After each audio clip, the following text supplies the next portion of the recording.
Donald Trump. Trump on the $500 bill. Republicans can't stop honoring ex-president. Donald Trump on the $500 bill. A congressional gold medal. An international airport.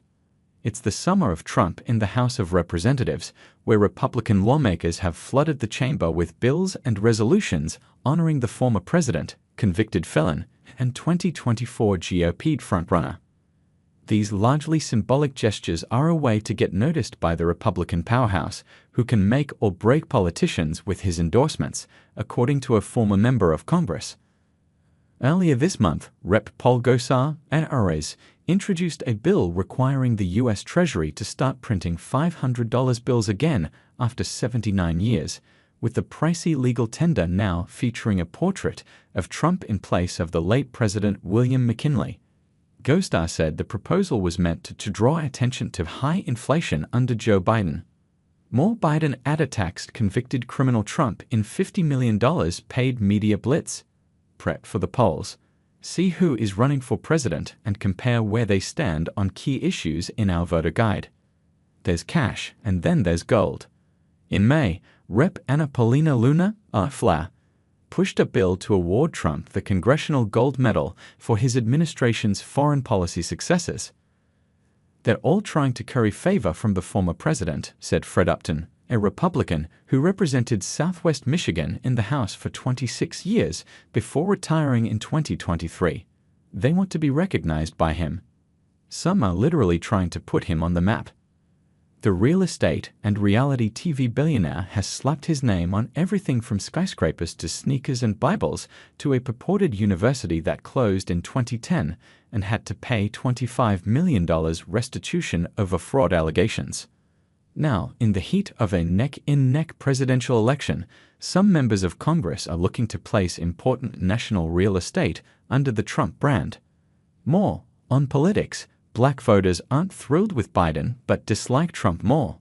On June 14, Rep. Greg Stube, IFLA, put forward legislation to name the country's coastal exclusive economic zone, an area of more than 4,383,000 square miles, bigger than the total U.S. landmass, for the former president. Meanwhile, a bill to rename Dulles International Airport for Trump is awaiting action by the House Committee on Transportation and Infrastructure. The Virginia airport is named for John Foster Dulles, who served as Secretary of State under President Dwight D. Eisenhower in the early days of the Cold War. Democrats responded to the airport proposal in May with a two-page bill seeking to name the Miami Federal Correctional Institution for Trump, a snarky poke at his ongoing legal battles. More Trump too small. Supreme Court says jab at Trump can't be trademark. In addition to his conviction last month on 34 counts of fraud over hush money payments made to porn star Stormy Daniels ahead of the 2016 election, Trump faces 3 more criminal indictments. Democrats responded to the airport proposal in May with a two-page bill seeking to name the Miami Federal Correctional Institution for Trump, a snarky poke at his ongoing legal battles. More Trump too small. Supreme Court says jab at Trump can't be trademark. In addition to his conviction last month on 34 counts of fraud over hush money payments made to porn star Stormy Daniels ahead of the 2016 election, Trump faces 3 more criminal indictments.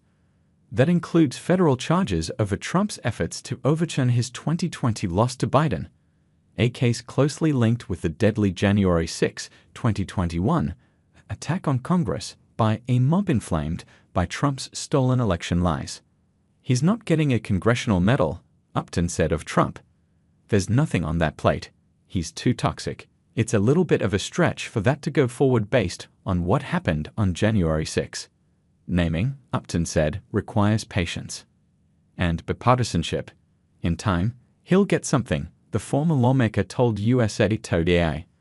The former Washington National Airport, just outside the nation's capital in Arlington, Virginia, was renamed for President Ronald Reagan in 1998, nearly a decade after the popular Republican left office, in a law signed by Democrat Bill Clinton.